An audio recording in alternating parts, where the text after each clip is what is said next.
ಎಲ್ರಿಗೂ ನಮಸ್ಕಾರ. ನೀವು ನೋಡ್ತಾ ಇದ್ದೀರಾ ಸುದ್ದಿ ಸಮಯ ನ್ಯೂಸ್ ಚಾನಲ್. ಇದು ಡೆನ್ ನೆಟ್ವರ್ಕ್. ನಾನು ಮಹಾರುದ್ರ ಡಾಕುಳಿಗಿ. ಮತ್ತೆ ಒಂದಿಷ್ಟು ಹೊಸ ಸುದ್ದಿಗಳನ್ನು ತೆಗೆದುಕೊಂಡು ನಾವು ನಿಮ್ಮ ಮುಂದೆ ಬರ್ತಾ ಇದ್ದೀವಿ.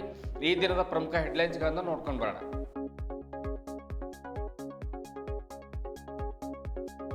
ನಾಳೆಯಿಂದ 3 ದಿನ ಬಸವ ಜಯಂತಿ ಉತ್ಸವ ಅದ್ದೂರಿ ಆಚರಣೆ.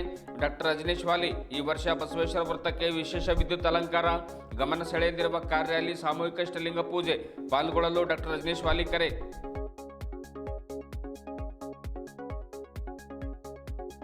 ಬ್ರಿಮ್ಸ್ ಆಸ್ಪತ್ರೆ ಹಿಂದಿನ ನಿರ್ದೇಶಕ ಶಿವಕುಮಾರ್ ಶೆಟ್ಕರ್ ಮೇಲೆ ಅವ್ಯವಹಾರದ ಆರೋಪ. ನಿಯಮ ಬಾಹಿರವಾಗಿ ನೌಕರರ ನೇಮಕ ಮಾಡಿಕೊಳ್ಳಲಾಗಿದೆ ಎಂದು ಕರವೇ ವತಿಯಿಂದ ಸಚಿವರಿಗೆ ಮನವಿ ಪತ್ರ ಸಲ್ಲಿಕೆ. ಕ್ರಮ ಕೈಗೊಳ್ಳಲು ಆಗ್ರಹ.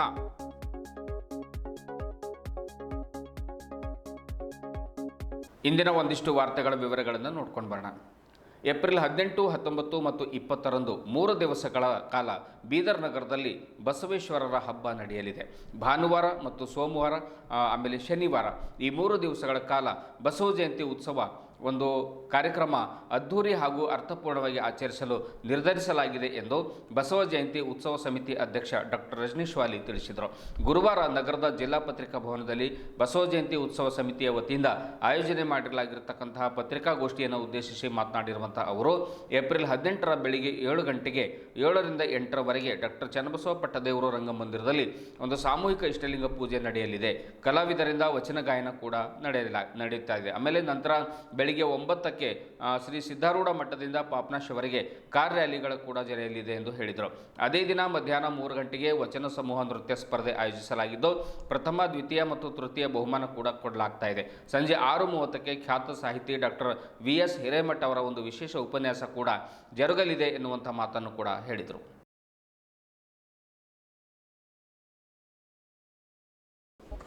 ಶರಣೆ ಅಶ್ವಿನಿ ರಾಜ್ಕುಮಾರ್ ಹಿರೇಮಠ್ ಅವರಿಂದ ವಚನ ಗಾಯನ ಕಾರ್ಯಕ್ರಮ ನಡೆಯಲಿದೆ. ಏಪ್ರಿಲ್ 19ರಂದು ಬೆಳಿಗ್ಗೆ 7ರಿಂದ ವಚನ ಪಾರಾಯಣ ನಡೆಯಲಿದೆ.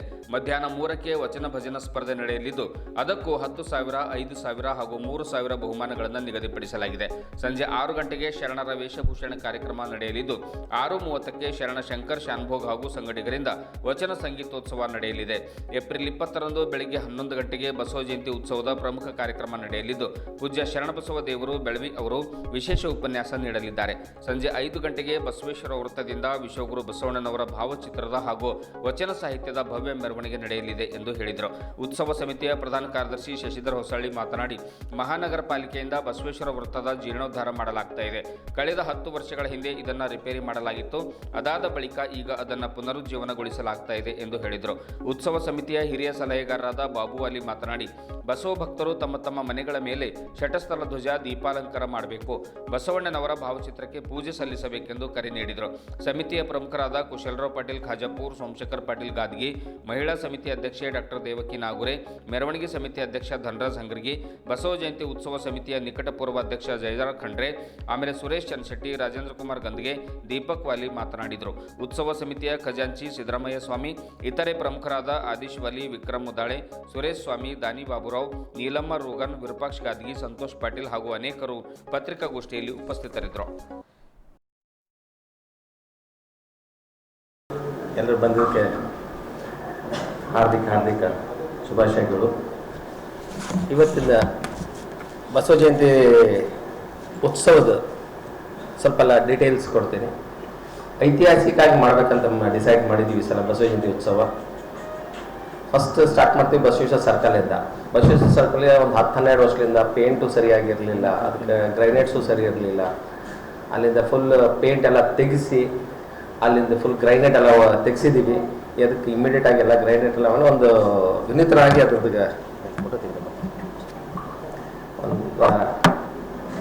ಬಂದರೆ ಬಸವ ಸರ್ಕಲ್ ನೋಡ್ತಾ ನಿಂದಿರ್ಬೇಕು. ಆ ಥರ ಒಂದು 2 ನಿಮಿಷ ಸರ್ಕಲ್ ಎಷ್ಟು ಚಂದ ಇದೆ ಅಂತ ನೋಡೋದು. ಆ ಥರ ಬ್ಯೂಟಿಫಿಕೇಶನ್ ಮಾಡ್ತಾ ಇದ್ದೀವಿ ಆ ಸರ್ಕಲ್ಗೆ. ಫಸ್ಟ್ ಅದು ಮಾಡಿ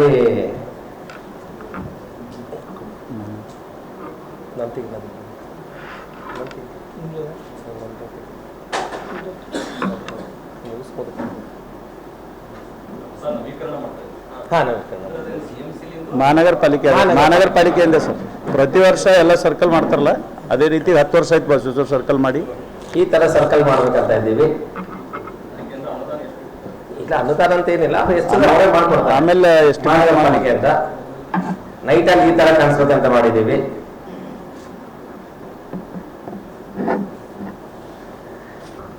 ಇದು ಫಸ್ಟ್ ಸ್ಟಾರ್ಟ್ ಮಾಡಿದ್ದು ನಾವು ಕೆಲಸ. ನೆಕ್ಸ್ಟ್ ಪ್ರೋಗ್ರಾಮ್ ಟೋಟಲ್ 3 ದಿವಸ ಪ್ರೋಗ್ರಾಮ್ ಮಾಡ್ತಾ ಇದ್ದೀವಿ. 18ನೇ ತಾರೀಕಿಗೆ ಬೆಳಿಗ್ಗೆ 7 ಗಂಟೆಗೆ ಇಷ್ಟಲಿಂಗ ಪೂಜೆ ಇದೆ. ಕೂಡ ಮಹಾತ್ಮ ಬಸವೇಶ್ವರವರ 893ನೆಯ ಜಯಂತಿ ಉತ್ಸವ, ನಮ್ಮ ಉತ್ಸವ ಸಮಿತಿಯ ಅಧ್ಯಕ್ಷರು ಕ್ರಿಯಾಶೀಲವಾಗಿರುವಂಥ ರಜನೀಶ್ ವಾಲಿ ಅವರ ನೇತೃತ್ವದಲ್ಲಿ ಈಗಾಗಲೇ ಅವರು ವಿವಿಧ ಕಾರ್ಯಕ್ರಮಗಳ ಬಗ್ಗೆ ಹೇಳಿದರು. ಇಡೀ ಬಸವ ಭಕ್ತರು 3 ದಿನಗಳ ಕಾಲ ಹಬ್ಬದ ವಾತಾವರಣ ಇರುವ ರೀತಿಯಲ್ಲಿ ಈ ವರ್ಷ ವಿಶೇಷವಾಗಿ ಹೊಸ ಕಾರ್ಯಕ್ರಮಗಳನ್ನು ಹಾಕ್ಕೊಳ್ಳೋದ್ರ ಮುಖಾಂತರ, ಅದೇ ರೀತಿ ಕಳೆದ 10 ವರ್ಷಗಳ ಹಿಂದೆ ಏನು ಬಸವೇಶ್ವರ ರಥ ರಿನಿವೇಶನ್ ಆಗಿತ್ತು, ಅದರ ನಂತರ ಈ ಸಲದ ಬಸವ ಉತ್ಸವ ಸಮಿತಿಯ ನೇತೃತ್ವದಲ್ಲಿ ಮಾಡಬೇಕು ಅಂತ ನಿರ್ಣಯನ ಮಾಡಿ ರಜನೀಶ್ ವಾಲಿ ಅವರು ನಾವೆಲ್ಲ ಮಹಾನಗರ ಪಾಲಿಕೆಯಲ್ಲಿ ಕಮಿಷನರ್ ಅವ್ರ ಜೊತೆ ಮಾತಾಡಿ ಸಮಯ ಭಾಳ ಕಡಿಮೆ ಇದ್ದ ಸಲುವಾಗಿ ಈಗಾಗಲೇ 2 ದಿವಸದಿಂದ ಕೆಲಸ ಪ್ರಾರಂಭ ಮಾಡಿ, ಇನ್ನೂ ಏನಾದರೂ ಸ್ವಲ್ಪ ಕೆಲಸ ಉಳಿದ್ರೂ ಬಸವ ಜಯಂತಿ ಮಾಡಿ 2 ದಿವಸದಲ್ಲಿ ಮುಗಿಸೋಣ ಅಂಥೇಳಿ ನಿರ್ಣಯವನ್ನು ತಗೊಂಡು ಇವತ್ತು ಅತ್ಯಂತ ಸುಂದರವಾದಂಥ ನವೀಕರಣವಾಗುವಂಥ ಬಸವೇಶ್ವರ ರಥ ಅನೇಕ ಹಿರಿಯರು, ಬಸವಾದಿ ಶರಣರು, ಬಸವ ಭಕ್ತರು ಅವ್ರದೆಲ್ಲ ಮಾರ್ಗದರ್ಶನವನ್ನು ತಗೊಂಡು ಅವ್ರು ಯಾವ ರೀತಿ ಮಾಡಬೇಕು ಅಂತ ಹೇಳಿದಾರೋ ಅದೇ ರೀತಿ ಆ ಒಂದು ಮೂರ್ತಿ ಆಗಲಿ ಕಾರ್ಯಕ್ರಮಗಳಾಗಲಿ ಅತ್ಯಂತ ವಿಜೃಂಭಣೆಯಿಂದ ಆಚರಿಸಬೇಕು. ಬಸವ ಉತ್ಸವವನ್ನು ಒಂದು ನಾಡಿನ ಹಬ್ಬದ ರೀತಿ ಮಾಡಬೇಕು ಅನ್ನುವಂಥ ಉದ್ದೇಶ ಇಟ್ಕೊಂಡು ಅನೇಕ ಕಾರ್ಯಕ್ರಮಗಳು, ಕಾರ್ ರ್ಯಾಲಿ ಇರ್ಬೋದು, ಈಗಾಗಲೇ ಎಲ್ಲ ಕಾರ್ಯಕ್ರಮಗಳು ಸವಿಸ್ತರವಾಗಿ ಹೇಳಿದ್ದಾರೆ. ಒಂದು ಬಸವ ಸಮಿತಿ ಬಸವಣ್ಣನವರು ಅಂದರೆ ಬರೀ ಲಿಂಗಾಯತ ಸಮಾಜಕ್ಕೆ ಮಾತ್ರ ಸೀಮಿತ ಅಲ್ಲ ಅನ್ನುವಂಥದ್ದು ಇಡೀ ಸಮಾಜಕ್ಕೆ ತೋರಿಸ್ಬೇಕು. ಎಲ್ಲ ಸಮಾಜದವರಿಗೂ ಈ ಒಂದು ಬಸವ ಜಯಂತಿ ಉತ್ಸವದಲ್ಲಿ ಭಾಗವಹಿಸಿಕೊಂಡು ವಿವಿಧ ಸಮಾಜಗಳ ರಥಗಳೊಂದಿಗೆ ಈ ಕಾರ್ಯಕ್ರಮಕ್ಕೆ ಬರಬೇಕು ಅನ್ನುವಂಥ ಉದ್ದೇಶ ಕೂಡ ಹೊಂದಿ ಎಲ್ಲ ಸಮಾಜದ ಅಧ್ಯಕ್ಷರಿಗೂ ಪ್ರಧಾನ ಕಾರ್ಯದರ್ಶಿಗಳಿಗೂ ಈ ಒಂದು ಕಾರ್ಯಕ್ರಮಕ್ಕೆ ಆಹ್ವಾನವನ್ನು ನೀಡಿ ಎಲ್ಲರೂ ಸೇರಿ ಈ ಒಂದು ಕಲ್ಯಾಣ ನಾಡು, ಬಸವಣ್ಣ ನಾಡು, ಇಲ್ಲಿ ವಿಜೃಂಭಣೆಯ ಬಸವ ಜಯಂತಿ ಮಾಡೋಣ ಅಂತ ಹೇಳಿ ನಿರ್ಧಾರ ಮಾಡಿದೆವು. ಈ ಯಶಸ್ವಿಯಾಗಲಿ ಅಂಥೇಳಿ ಅದಕ್ಕೆ ನಿಮ್ದೆಲ್ಲರ ಪತ್ರಕರ್ತರ ಸಹಕಾರ ಇರಲಿ ಅಂತ ಹೇಳಿ ನಂದೆರಡು ಮಾತಿಗೆ ವಿರಾಮ. ಈ ವರ್ಷವೂ ಅದ್ದೂರಿ ಬಸವ ಜಯಂತಿಯ ತಯಾರಿಗಳಾಗ್ತಾ ಇದೆ. ವಿಶೇಷವಾಗಿ ಈ ಸಲ ಬಸವ ಜಯಂತಿ 3 ಯುವಕರಿಗೆ ಅದರ ಜವಾಬ್ದಾರಿ ಇದೆ.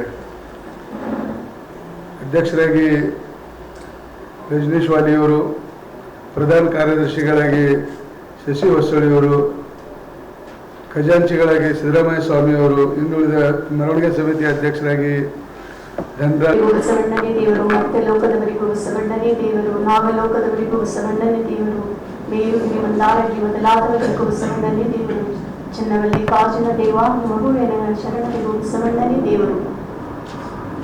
ಈ ಜಯಂತಿ 2026ನೇ ಜಯಂತಿ ಬಸವ ಜಯಂತಿ ಮಹೋತ್ಸವಕ್ಕೆ ಬಂದಂಥ ಎಲ್ಲ ಶರಣಾರ್ಥಿಗಳು, ಅನಂತ ಶರಣಾರ್ಥಿಗಳು ಹಾಗೂ ಅಕ್ಕಂದಿರಿಗೂ ಹಾಗೂ ಪತ್ರಿಕಾ ಮಾಧ್ಯಮದವರಿಗೂ ನನ್ನ ಅನಂತ ಶರಣಾರ್ಥಿಗಳು. ಈ ಸಲ ನಾವು ಏನ್ ಮಾಡಿದ್ವಿ ಅಂದ್ರೆ ಮಹಿಳಾ ಘಟಕದಿಂದ ಈಗ ಅಪ್ಪ ಬಸವಣ್ಣನವರು ಬರೀ ಇದೇ ಇದಕ್ಕೆ ಧರ್ಮ ಕಲ್ತಿಲ್ಲ, ಎಲ್ಲ ಧರ್ಮವನ್ನು ಎತ್ತಿಡಿದವರು, ದೀನರು, ದಲಿತರು, ಪೀಡಿತರು, ನೊಂದವರು, ಬೆಂದವರು ಎಲ್ಲರಿಗೂ ನಮ್ಗೆ ಎತ್ತಿಡಿದವರು. ಅದಕ್ಕೆ ದಲಿತರು ಹೆಣ್ಮಕ್ಳು ಅಂತ ನಾವು ಜೀವನ ಪರ್ಯಂತ ನಾವು ಮರಿಬಾರ್ದು, ಎಷ್ಟೇ ಜನ್ಮಗಳು ಎತ್ತದು. ಅದಕ್ಕೆ ಅಪ್ಪ ಬಸವಣ್ಣನವ್ರ ಜಯಂತಿ ಈ ಸಲ ಅದ್ದೂರಿಯಾಗಿ ಮಾಡ್ಬೇಕಂತ ಹೇಳಿ ನಾವೆಲ್ಲ ಅಕ್ಕಂದಿರು ಮಹಿಳೆಯರು ಏನ್ ಮಾಡಿದ್ವಿ, ಒಂದೊಂದು ಕಾಲನಿಗ ಒಂದೊಂದು ಸಮಾಜಕ್ಕೆ ಹೋಗಿ ಅವರಿಗೆ ಆ ಕಾಲಿಗೆ ಹೋಗಿ ಔತಣ ಕೊಟ್ಟು, ವಿಭೂತಿ ಧ್ವಜ ಕೊಟ್ಟು, ಬುಕ್ ಕೊಟ್ಟು ಅವ್ರಿಗೆ ಆಮಂತ್ರಣ ಮಾಡಿ ಬಂದಿದ್ವಿ. ಯಾವಾಗಂದ್ರೆ ಹಡಪದ ಅಪ್ಪಣ್ಣನವ್ರ ಸಮಾಜಕ್ಕೆ ಹೋಗಿದ್ವಿ, ಅವ್ರ ಅಧ್ಯಕ್ಷರಿಗೆ ಕೊಟ್ಟಿದ್ವಿ, ಜೀತರ ದಾಸಗಿನವ್ರ ಸಮಾಜದ ಮಹಿಳಾ ಅಧ್ಯಕ್ಷರಿಗೆ ಕೊಟ್ಟಿದ್ವಿ, ಹಡಪ ಮತ್ತೆ ಮಾಚಿದೇವರ ಅಧ್ಯಕ್ಷರಿಗೆ ಕೊಟ್ಟಿದ್ವಿ, ಮೂರಾ ಸಮಾಜಕ್ಕೆ ಹೋಗಿದ್ವಿ, ಅನೇಕ ಅಕ್ಕನ ಬಳಗಗಳ ಕಡೆ ಹೋಗಿ ಭೇಟಿ ನೀಡಿದ್ವಿ, ನೀಲಮ್ಮನ ಬಳಗ ಕಡೆ ಹೋಗಿ ಭೇಟಿ ನೀಡಿದ್ವಿ. ಅದಕ್ಕೆ ಈ ಸಲ ನಾವೆಲ್ಲರೂ ನೋಡಿ ಅಧ್ಯಕ್ಷರು, ಉಪಾಧ್ಯಕ್ಷರು, ಕಾರ್ಯದರ್ಶಿಗಳು, ಗೌರವಗಳು ಅಂತ ನಾವು ಮಹಿಳೆಯರು 100ಕ್ಕೂ ಹೆಚ್ಚು ಪಾಲ್ಗೊಂಡಿದ್ದೀವಿ. ಅದಕ್ಕೆ ನಾವು ತುಂಬಾ ಅದ್ದೂರಿಯಾಗಿ ಸಲ ಮಾಡಬೇಕು ಅಂತ ನಿರ್ಣಯ ಮಾಡಿ ಎಲ್ಲ ಕಾರ್ಯಗಳನ್ನು ಮಾಡ್ತಾ ಇದ್ವಿ. ಶರಣಾರ್ಥಿ. 20-4-2026 ರಜನೀಶ್ ವಾಲಿ, ಶಶಿ ಹೊಸಳಿ, ನಂದಾ ಹಿಂಗರಿ ಅವರ ನೇತೃತ್ವದಲ್ಲಿ ಅತಿ ವಿಜೃಂಭಣೆಯಿಂದ ಬಸವ ಜಯಂತಿ ಆಚರಣೆ ಅಂತ ಹೇಳಿ ನಾನು ಮಾತು ಮುಗಿಸ್ತೀನಿ. ಧನ್ಯವಾದ. ವೇದಿಕೆ ಮೇಲಿದ್ದ ಎಲ್ಲ ಪದಾಧಿಕಾರಿಗಳು ಹಾಗೂ ಪತ್ರಿಕಾ ಮಾಧ್ಯಮದವರಿಗೆ ಸ್ವಾಗತ ಕೋರುತ್ತಾ ಎಲ್ಲ ಹೇಳಿದ್ದಾರೆ, ಈಗ ಹೇಳೋದೇನಿಲ್ಲ. ಈಗ ಎಲ್ಲರೂ ಸೇರಿ ಈ ಕಾರ್ಯಕ್ರಮ ವಿಜೃಂಭಣೆಯಿಂದ ಮಾಡಬೇಕು. ಮತ್ತು ಇದರಲ್ಲಿ ಹೆಚ್ಚಿನ ಸಂಖ್ಯೆಯಲ್ಲಿ ಹೆಂಗೆ ಯುವಕರಿಗೆ ಪದಾಧಿಕಾರಿ ಮಾಡ್ಯಾರ, ಇದರಲ್ಲಿ ಹೆಚ್ಚಿನ ಸಂಖ್ಯೆಯಲ್ಲಿ ಯುವಕರಿಗೆ ಸೇರಿಸ್ಕೋಬೇಕು. ನಮ್ಮವರೇ ಆದರೂ ಎಲ್ಲ ಕಡೆ ಇದಾರ, ಜಿಲ್ಲೆಯ ಎಲ್ಲ ಆದಂಥ ಎಲ್ಲರಿಗೆ ತಮ್ಮ ಮೂಲಕ ಸೇರೋದು ಎಲೆಕ್ಟ್ರಾನಿಕ್ ಮೀಡಿಯಾ ಆಗಲಿ, ತಮ್ಮ ಮಾಧ್ಯಮ ಅಲ್ಲಿಂದ ಆಗಲಿ ಹೆಚ್ಚಿನ ಜನ ಇದರಲ್ಲಿ ಪಾಲ್ಗೊಂಡು ಈ ಕಾರ್ಯಕ್ರಮಕ್ಕೆ ಯಶಸ್ವಿ ಮಾಡ್ಬೇಕಂತ ಹೇಳಿ ನಮ್ಮಲ್ಲಿ ಕೋರ್ತೀವಿ.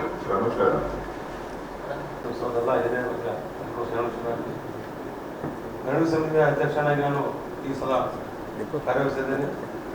ಇದರಲ್ಲಿ ಕಲಾವಿದರು ಕರ್ನಾಟಕದಿಂದ ಎಲ್ಲ ಜಿಲ್ಲೆಗಳಿಂದ ಕಲಾವಿದರು ಬರ್ತಾ ಇದ್ದಾರೆ, ಹಾಗೆ ಕಲಾ ತಂಡಗಳಿದ್ದಾರೆ. ಹಾಗೆ ನಮ್ಮ ಮೆರವಣಿಗೆಯ ಪುರಂದು ಎಲ್ಲ ವಲಯಲ್ಲಿ ಬಸವ ಜಯಂತಿ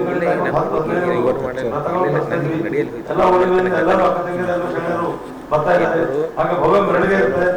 ಹಾಗೆ ಈ ಸಲ ಬಸವ ಜಯಂತಿ ಶಿವಕೇನಿದೆ 10 ವರ್ಷ ಆಯ್ತು ನೆಲೆಗೊಂಡಿತ್ತು. ಆದಾಗ ಇವಾಗ ಎಲ್ಲರೂ ಗೆಳೆಯರ ಬಗ್ಗೆ ನಾವು ಕಮಿಷನರ್ ಮಾತಾಡಿ ವರ್ಷ ಅದೊಂದು ಸುಂದರವಾಗಿ ಒಂದು ಬಸವನ ಮೆರವಣಿಗೆ ಮೂರ್ತಿಯನ್ನು ಅಲಂಕರಿಸ್ತಾ ಇದ್ದೀವಿ. ಅದೊಂದು ದೊಡ್ಡ ವಿಶೇಷ ಇದೆ, ಯಾಕಂದ್ರೆ ಎಷ್ಟೋ ವರ್ಷದಿಂದ ಇದ್ದಿಲ್ಲ. ಹಾಗಾಗಿ ಮಹಾರಾಷ್ಟ್ರದಲ್ಲಿ ಇದ್ದಂಗ ಅದೊಂದು ಇದು ತಗೊಂಡು ಆ ಮ್ಯಾಪ್ ತಗೊಂಡು ಮಾಡ್ತಾ ಇದ್ದೀವಿ. ಇವಾಗ ಅದೊಂದು ಮೇನ್ ವಿಶೇಷ ಇದೆ ಅದರಲ್ಲಿ. ಹಾಗೆ ಬೀದರ್ ಎಲ್ಲ ಯುವಕರಲ್ಲಿ ಒಂದು ಕಳ್ಕಳಿ ವಿನಂತಿ ಇದೆ, ಎಲ್ಲ ಯುವಕರಲ್ಲಿ ಎಲ್ಲರೂ ಬಸವ ಜಯಂತಿಯಿಂದ ಸಾಯಂಕಾಲ 5 ಗಂಟೆಗೆ ಬಂದು ಎಲ್ಲರೂ ಅದರಲ್ಲಿ ಪಾಲ್ಗೊಂಡು ಯಶಸ್ವಿ ಮಾಡ್ಬೇಕಂತೇಳಿ ಒಂದೇ ಮಾತ್ರ ಮುಗಿಸ್ತೀನಿ. ಹಾಗೆ ಒಂದು ಡ್ರೆಸ್ ಕೋಡ್ ಇದೆ, ಎಲ್ಲರೂ ವೈಟ್ ಶರ್ಟ್ ವೈಟ್ ಪ್ಯಾಂಟ್ ಹಾಕೊಂಡು ಎಲ್ಲ ಒಂದೇ ಇಲ್ಲೇ ಬರ್ಬೇಕಂತೇಳಿ ನಮ್ಮೊಂದು ನಿಂತಿದೆ. ಬಸವ ಬಳಗದ ರಾಜ್ಯಾಧ್ಯಕ್ಷನಾಗಿ ನಾಡಿನಲ್ಲಿ ಬಸವ ಜಯಂತಿ ಅತಿ ವಿಜೃಂಭಣೆಯಿಂದ ಆಚರಿಸುವ ಜೊತೆಗೆ ಸಾಂಸ್ಕೃತಿಕ ನಾಯಕ ಬಸವಣ್ಣ ನಮ್ಮ ಆಗಿರೋದಕ್ಕೋಸ್ಕರ ನಮ್ಮ ನಾಡಿನಲ್ಲಿ, ಅದು ವಿಶೇಷವಾಗಿ ಕಲ್ಯಾಣ ಭೂಮಿಯಲ್ಲಿ ಬಸವ ಜಯಂತಿ ಎಲ್ಲರೂ ಅತಿ ವಿಜೃಂಭಣೆಯಿಂದ ಆಚರಿಸಬೇಕು. ತಮ್ಮ ಮನೆಗಳ ಮೇಲೆ ದ್ವೀಪಾಲಂಕಾರಗಳನ್ನು ಮಾಡ್ಕೋಬೇಕು, ಶಟಸ್ಥಲ ಧ್ವಜಗಳನ್ನು ಕಟ್ಕೋಬೇಕು. ಮತ್ತು 3 ದಿನದ ಕಾರ್ಯಕ್ರಮಗಳು ಬಸವ ಜಯಂತಿ ಉತ್ಸವ ಸಮಿತಿಯನ್ನು ಆಚರಣೆ ಮಾಡ್ತಾ ಇದೆ.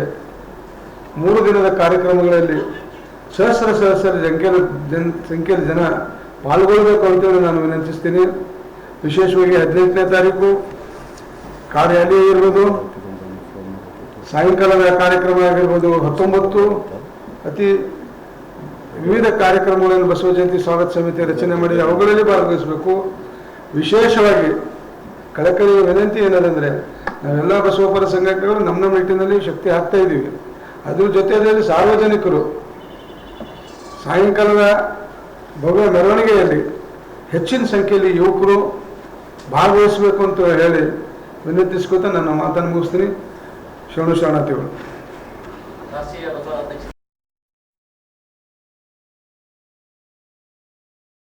ಬೀದರ್ ವೈದ್ಯಕೀಯ ವಿಜ್ಞಾನಗಳ ಆಸ್ಪತ್ರೆಯ ಹಿಂದಿನ ನಿರ್ದೇಶಕ ಡಾಕ್ಟರ್ ಶಿವಕುಮಾರ್ ಶೆಟ್ಕರ್ ಅವರು ಕಾನೂನು ಬಾಹಿರವಾಗಿ ಒಂದು ಗುತ್ತಿಗೆ ಮತ್ತು ಹೊರಗುತ್ತಿಗೆ ನೌಕರರನ್ನು ನೇಮಕ ಮಾಡಿಕೊಂಡಿದ್ದಾರೆ. ಅವರನ್ನು ಕೂಡಲೇ ಒಂದು ವಜಾ ಮಾಡಬೇಕು, ಕಾನೂನಿನ ಪ್ರಕಾರ ನೇಮಕಾತಿ ಮಾಡಿಕೊಳ್ಳಬೇಕೆಂದು ಕರ್ನಾಟಕ ರಕ್ಷಣಾ ವೇದಿಕೆ ಆಗ್ರಹ ಮಾಡಿದೆ. ಈ ಕುರಿತು ವೈದ್ಯಕೀಯ ಶಿಕ್ಷಣ ಸಚಿವ ಡಾಕ್ಟರ್ ಶರಣಪ್ರಕಾಶ್ ಪಾಟೀಲ್ ಅವರಿಗೆ ಬರೆದ ಮನವಿ ಪತ್ರವನ್ನು ಜಿಲ್ಲಾಧಿಕಾರಿಗಳ ಮುಖಾಂತರ ಸಲ್ಲಿಸಿದ ಕರವೇ ಕಾರ್ಯಕರ್ತರು ಶೆಟ್ಕರ್ ಅವರ ಕಾಲಾವಧಿಯಲ್ಲಿ ನಡೆದ ಸಮಗ್ರ ಅವ್ಯವಹಾರದ ತನಿಖೆಯನ್ನು ನಡೆಸಬೇಕೆಂದು ಅವರು ಜಿಲ್ಲಾಧ್ಯಕ್ಷ ಪೀಟರ್ ಚಿಡುಗುಪ್ಪ ತಿಳಿಸಿದರು. ಶೆಟ್ಕರ್ ಜೊತೆಗೆ ಆಸ್ಪತ್ರೆ ಒಳಗಿರುವಂಥ ಇನ್ನು ಕೆಲವು ಸಿಬ್ಬಂದಿಗಳು ಕೂಡ ಸೇರಿಕೊಂಡು ಸರ್ಕಾರದ ನಿಯಮಗಳನ್ನು ಪಾಲಿಸದೆ ನಿಯಮ ಬಾಹಿರವಾಗಿ ಅಕ್ರಮವಾಗಿ ನೇಮಕ ಮಾಡಿಕೊಂಡಿದ್ದಾರೆ. ಇಂತಹ ಸಂಸ್ಥೆಯಲ್ಲಿ ಸೇವೆ ಸಲ್ಲಿಸದೆ ಕೆಲವರು ಅಕ್ರಮವಾಗಿ ಹಾಜರಾತಿ ಕೂಡ ಪಡ್ಕೊಂಡು ಪ್ರತಿ ತಿಂಗಳಿಗೆ ತಪ್ಪದೆ ವೇತನ ಕೂಡ ಪಡ್ಕೊಳ್ತಾ ಇದ್ದಾರೆ. ಇಂತಹ ಸಿಬ್ಬಂದಿಗಳನ್ನು ವಜಾಗೊಳಿಸಬೇಕೆಂದು ಅವರು ಆಗ್ರಹ ಮಾಡಿದ್ದಾರೆ.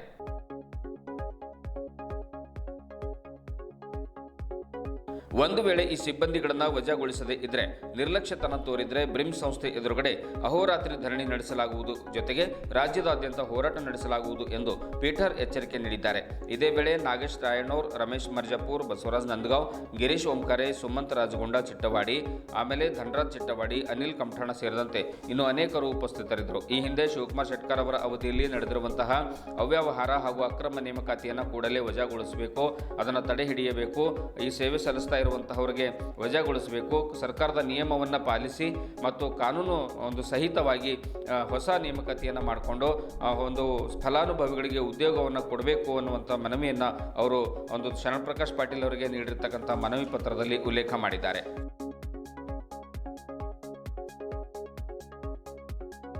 ಕರ್ನಾಟಕ ರಕ್ಷಣಾ ವೇದಿಕೆ ಪ್ರವೀಣ್ ಶೆಟ್ಟಿ ಬಣ್ಣ ಬೀದರ್ ಜಿಲ್ಲಾ ಸಮಿತಿ ವತಿಯಿಂದ ವಿನಂತಿಸುವುದೇನೆಂದರೆ, ಸುಮಾರು ಬ್ರಿಮ್ಸ್ ಆಸ್ಪತ್ರೆಯಲ್ಲಿ ಅವ್ಯವಹಾರಗಳನ್ನು ನಡೀತಾನೆ ಬರ್ತಾ ಇದೆ.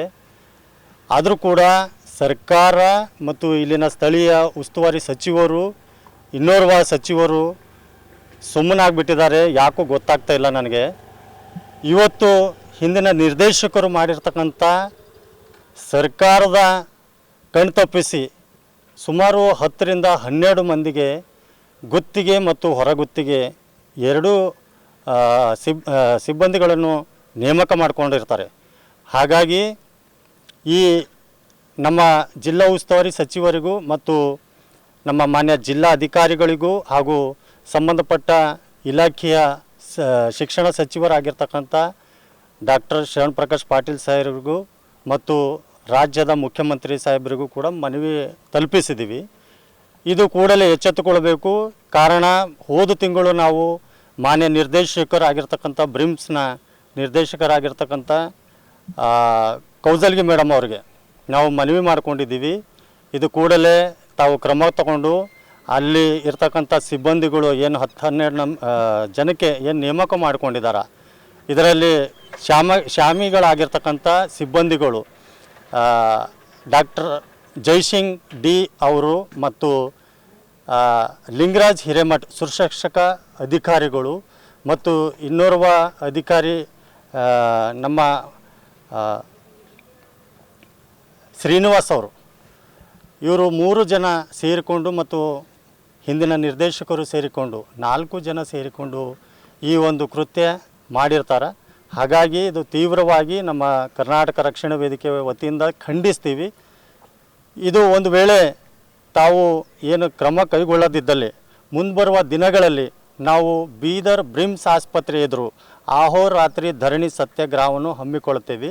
ಕೂಡಲೇ ಎಚ್ಚೆತ್ತುಕೊಳ್ಬೇಕು. ಈಗಾಗಲೇ ಆ 10-12 ಜನ ಏನು ಸಿಬ್ಬಂದಿಗಳ ನೇಮಕ ಮಾಡಿಕೊಂಡಿದ್ದಾರೆ, ಅದಕ್ಕೆ ಈಗಿನ ನಿರ್ದೇಶಕರು ಬಂದು ಅವರಿಗೆಲ್ಲ ಸ್ಯಾಲ್ರಿ ಹಾಕಿದ್ದಾರೆ. ಅವ್ರಿಗೆ ಸಂಬಳನೂ ಕೊಡಬಾರ್ದು. ಅವರಿಗೆ ಅವರ ಒಂದು ಎಲ್ಲ ದಾಖಲಾತಿಗಳು ಪರಿಶೀಲಿಸಿ ಆ ಸಂಬಳ ಏನು ನೀಡಿದಾರ ಅದನ್ನು ಹಿಂಪಡಿಬೇಕು. ಅವರು ಕೂಡಲೇ ಆ 10-12 ಜನಕ್ಕೆ ವಜಾ ಮಾಡಬೇಕಂತೇಳಿ ಒತ್ತಾಯಿಸ್ತೀವಿ. ಒಂದು ವೇಳೆ ಇದೇ ರೀತಿ ಮುಂದುವರೆದ್ರೆ ಇಡೀ ಜಿಲ್ಲೆದಂಥ ರಾಜ್ಯದಂಥ ಉಗ್ರವಾದ ಹೋರಾಟ ಕೂಡ ಮಾಡ್ತೀವಿ ಅಂತೇಳಿ ತಮ್ಮ ಮಾಧ್ಯಮದ ಮುಖಾಂತರ ಎಚ್ಚರಿಸ್ತೀವಿ. ನನ್ನ ಹೆಸರು ಪೀಟರ್ ಚುಡುಗುಪ್ಪ, ಕರ್ನಾಟಕ ರಕ್ಷಣಾ ವೇದಿಕೆ ಬೀದರ್ ಜಿಲ್ಲಾ ಅಧ್ಯಕ್ಷರು. ಇದುವರೆಗೂ ಸುದ್ದಿ ಕೊಟ್ಟಿರುವ ನಾನು ಮಹಾರುದ್ರ ಕೊಡಗಿ. ಮತ್ತೆ ಮುಂದಿನ ವಾರ್ತೆಗಳೊಂದಿಗೆ ಭೇಟಿಯಾಗೋಣ. ವಂದನೆಗಳು.